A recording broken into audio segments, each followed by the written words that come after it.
What we know is that Ra talks about Yahweh as meaning he saves.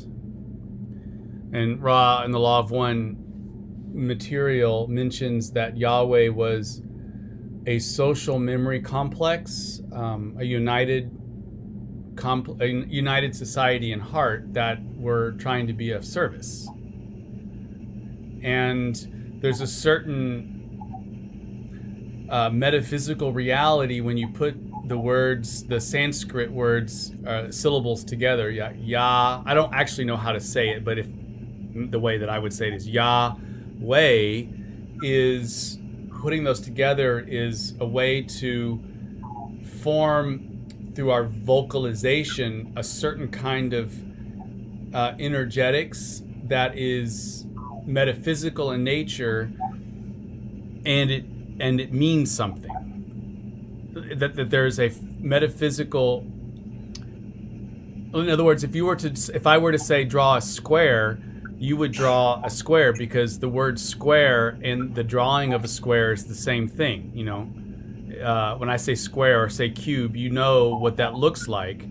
So when someone says Yahweh, there is that's a metaphysical reality that is uttered, and it is congruent with that energetics. And what that energetics means is he saves.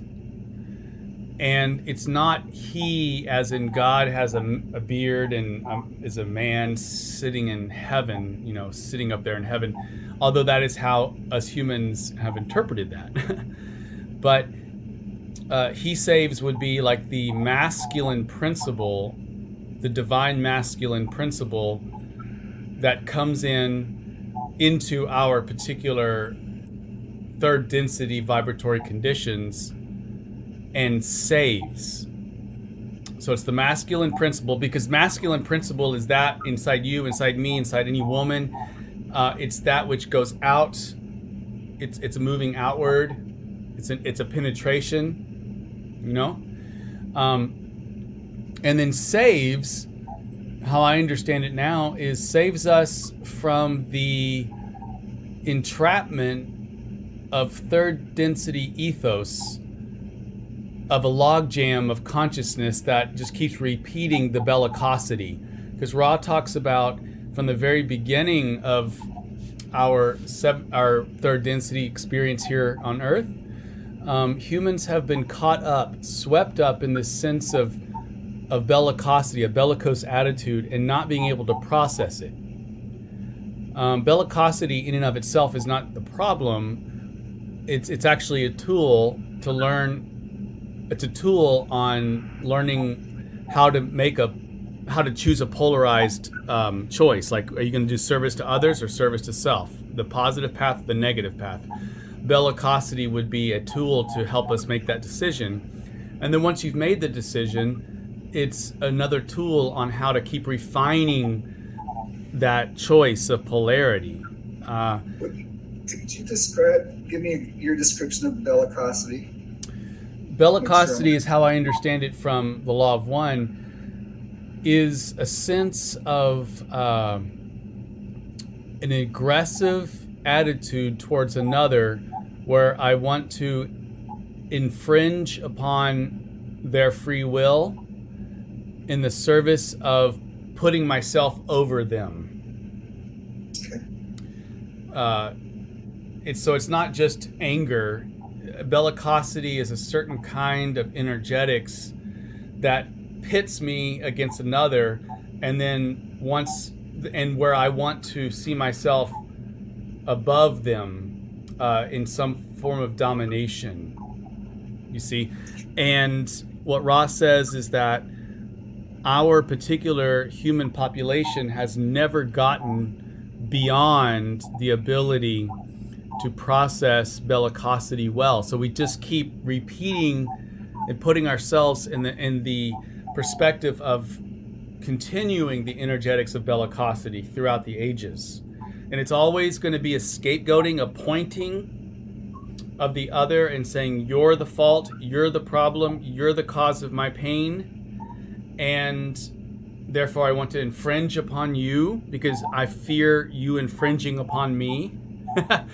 And it's also going to be where we transmit that negativity without ever forgiving it, without ever accepting it and forgiving it. Because Ra says that the way that you stop the wheels of karma or the inertia is through acceptance and forgiveness.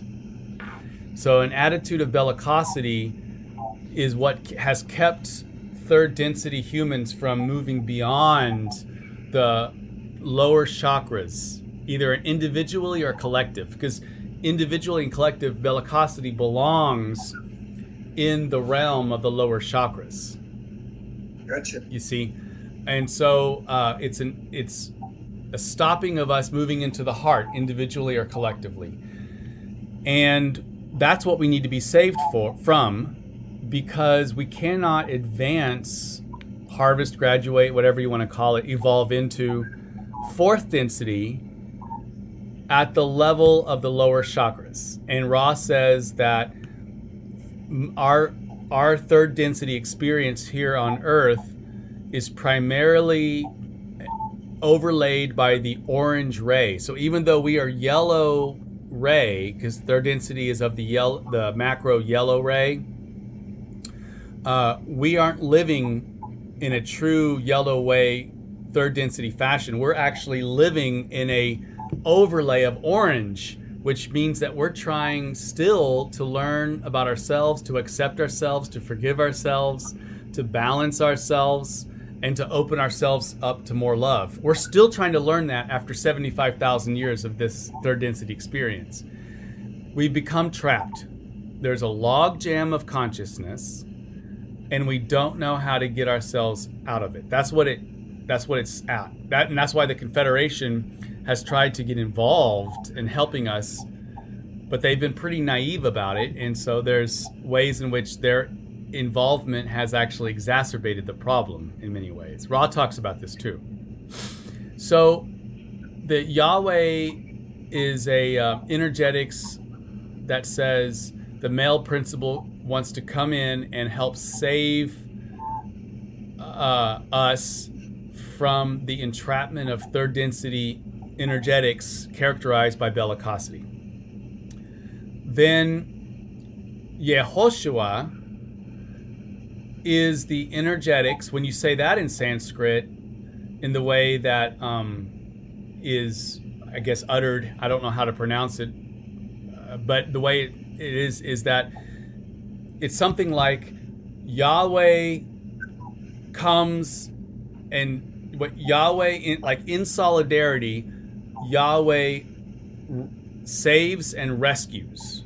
Like Yahweh comes in and rescues. Like that's the word that Yehoshua means. Is that the one we translate as Emmanuel? So Jehoshua would mean coming in and saving in a radical solidarity kind of way. It's an entering into. And so when you put Yahweh and Jehoshua together as an energetics, it's I'm coming, the one infinite creator male principle is coming into your third density experience in radical rooted solidarity to help you learn how to get out of the third density energetics mired in bellicosity that it is. And it's going to be done through what Ra calls acceptance, forgiveness, to know ourselves deeply, to accept, to forgive, to find balance, and to continue to open ourselves in love. That's the whole message of Yehoshua. And it was done, and the message was delivered in a rooted way that's archetypal, that's coming into our third density experience as one of us, as a human, in order for us to see what that could look like. Because before, we didn't really have a sense of breaking through all of the logjam of bellicosity and into total forgiveness and acceptance and love, so that we could break into a new energetics, which would then galvanize people to form this corpus, this body, and then as a group, evolve into fourth density, because we would be operating from a higher level of consciousness, you see. And the entity, Ra says that the entity known to us as Jesus was a particular being who had harvested or evolved out of fourth density and was about to go into fifth density, but then signed up, was, in my imagination, approached or volunteered to take on this particular task. And this task wasn't, for example, to be the savior, where the way of atonement, in other words, not that kind of conventional thing, but rather, and this is my speculation, so I could be wrong, I'm not saying this is how exactly it was, but this is how I've understood it, is that humans, we needed to have a particular thought form or archetype created in our collective unconscious and collective conscious that could be not only created but then accessed by people who are looking for the power of this archetype. Now, archetypes, you might remember, are I'm not necessarily talking about the ones that Ra talks about in the archetypes and the archetypal mind and that kind of thing later on in the Law of One. But archetypes are certain thought forms that get empowered, and then at some point they take on their own energetics. They have a sentience, and when you tap into that, they give you the power of that archetype. So, for example, there's the father archetype, there's the warrior archetype, there's the mother archetype, and you can tap into those and get power from it. So the archetype of the Jehoshua archetype, or I call it the Jesus Christ event, was where the groundwork was laid over several thousand years, because this kind of archetype just can't just appear and people's like, oh, let's move into this archetype. It can't be that humans we need a long history of being prepped for something so that we can tap into it. So from my perspective, there was a way that the Jewish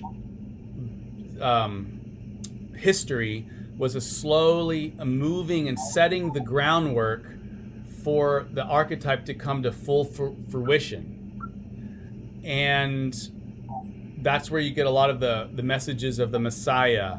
The Messiah meaning the one that would save, but not save like a kingdom, like a king saving, but saving in the sense of helping us see a different way to live, to tap into that archetype.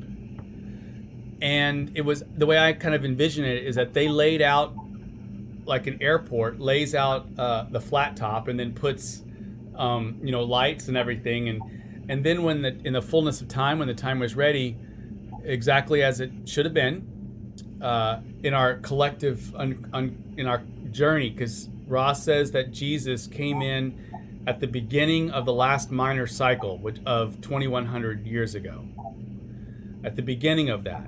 And so then the Jesus Christ event emerges from the human consciousness as a living archetype.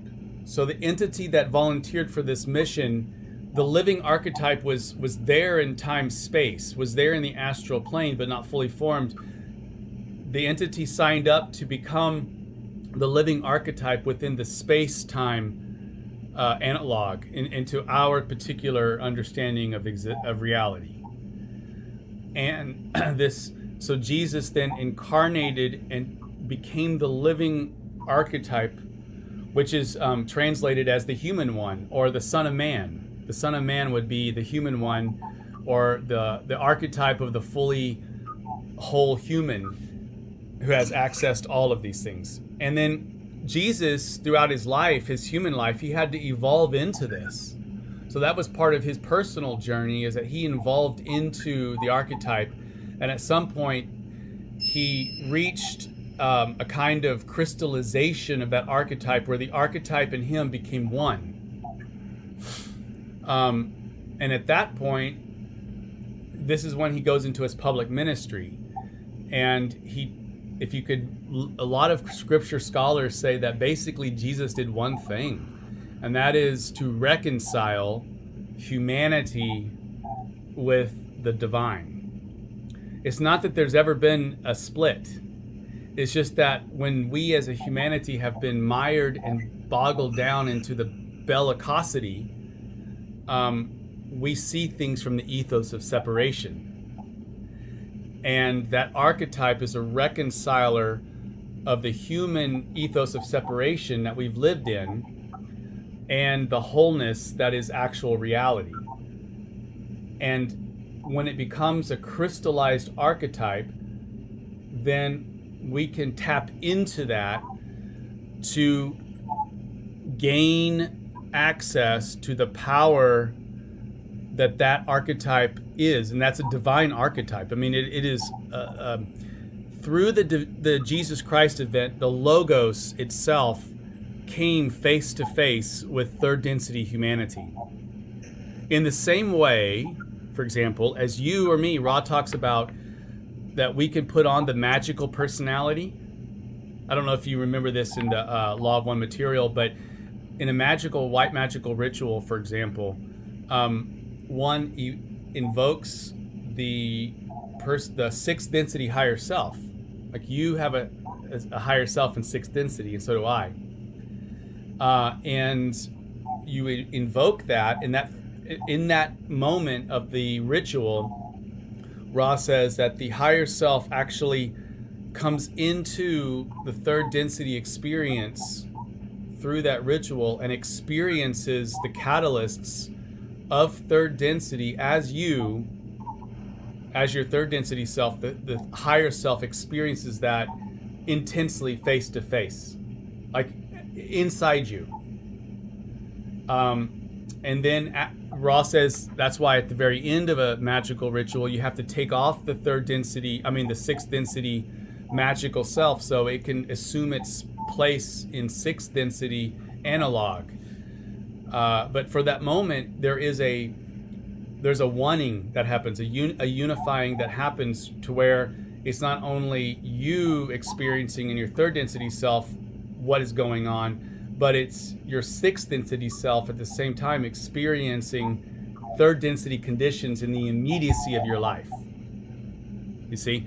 But so my argument is that the Jesus Christ event was precisely that, except instead of the sixth density macro self, it was the Logos itself was called upon through the third density archetype of the Jesus Christ event, so that there was an overlay and a union that happened right there. And in that moment, it was not Jesus the entity that became Jesus, that volunteered for this archetype, but it was the full Logos experiencing the third density catalysts in and through and as the archetype that was brought into actualization in space-time. And that went all the way through the torture, the dying on the cross. He became the Jesus Christ event became the living Ankh. And we know from the Law of One, the Ankh is the symbol of symbols, the archetype of archetypes, where Ra says that all of manifestation is in the process of manifesting through the losing, that there is no gaining except through losing. So it's a surrender. The Greek word is kenosis, self-emptying. There's a surrender. And that surrender, that self-surrender, is what keeps people moving and evolving and growing. The Ankh is the great archetype of archetypes that is about this loss and renewal. So the crucifixion is actually the manifestation in space-time on our human consciousness of the great archetype. And then it's the tomb, for 3 days, the tomb. This is the archetype of liminal space. What do you do when you don't know where you're going? What do you do in the dark night? What do you do in the pain? And this would also be what Ra calls the matrix of the spirit, but that's a different thing. I mean, it's a different talk. But anyways, and then lastly, we have the archetype of the resurrection. The resurrection is this sense of emerging from the dying into a new order of being, a new expansion of living that is no longer bound by the rules of bellicosity, but now has a renewed gnosis, lived experiential reality of encountering third density from the place of unitive consciousness, of wholeness. No longer the consciousness of separation, but the consciousness of self and other self. There's only one self here, and we are members of this one body, which is the whole idea of the body of Christ. You see, members of this one body. And when you tap into the archetype of the Jesus Christ event, you're tapping into an archetype that has the power, the full logoic power of full gnosis, full knowing of self and of other, of full accepting self and other, of full forgiveness of self and other, and then the ability to balance, and finally to continue to open ourselves up in love. And all of this, I'll finish here, and all of this wasn't supposed to be done through dogma or doctrine. Now that's not, that's a human thing, and we have to codify things because that's how humans grow, but that it got stuck and pulled into bellicosity, and then it was used as weaponized, you know? Right. But it was actually supposed to be done and given and received from human to human through relationality. So for example, let's say I can tap into this archetype.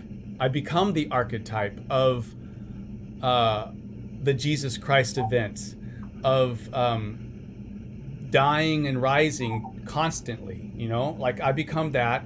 And when you get to know me, you are also tapping into that archetype, and then you start to live in the dying and rising of that. And then another person comes in, and all of a sudden, from an organic way, from the bottom up, the entire population breaks through the chains of bellicosity through knowing of self, accepting forgiveness, balance, and continuing love, breaking through and into the levels of evolving into that fourth density.